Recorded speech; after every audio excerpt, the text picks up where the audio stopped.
తర్వాత జగన్ గారి గవర్నమెంట్ వచ్చాక సిట్ వేసింది. సిబిఐకి పెట్టింది లెటరు, టైము, డేటుతో సహా చూడండి. సిబిఐ విచారణ పెట్టింది. రావాల్సిన బెనిఫిట్స్ అన్ని మీరు చెప్తున్నా చూడు, ఎకరం 2 కోట్లని ఏ మాత్రం ఆలోచించకుండా ఆడబిడ్డగా జరిగిన అన్యాయానికి మీరు చెప్పిన ఎకరం 2 కోట్లతో భూమిని కూడా ఇచ్చినారు, ఇంటి స్థలాన్ని ఇచ్చినారు, ఆ భర్తకి ఉద్యోగాన్ని ఇచ్చినారు. ఈ బెనిఫిట్స్ అన్ని 3 సంవత్సరాల టర్మ్ లో అనుభవజ్ఞుడైనటువంటి ముఖ్యమంత్రి ఎందుకు సుగాలి ప్రీతి తల్లికి ఇవ్వలేకపోయాడు? ఆ రూల్ ప్రకారం 30 రోజుల్లో బెనిఫిట్స్ అన్ని ఇవ్వాలి కదా. ఎందుకు ఇవ్వలేదు? ఉరేసుకుంటే ఇవ్వరు. ఎవరన్నా మర్డర్ చేస్తేనే ఇస్తారు, ఎవరన్నా రేప్ చేస్తేనే ఇస్తారు.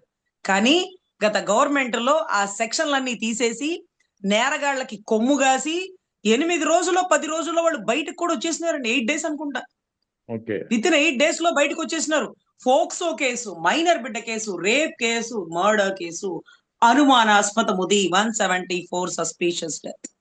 ఇన్ని అద్భుతమైన సెక్షన్స్ ఉంటే అలాంటి ప్రభుత్వాన్ని వెనకేసుకొస్తూ గత ప్రభుత్వంలో ఆయన హయాంలో కర్నూలులో కొన్ని లక్షల మందిలతో కవాతులు చేసేసి ఎన్ని మాటలు అన్నారో అందరూ చూసినారు. సో ఇక్కడ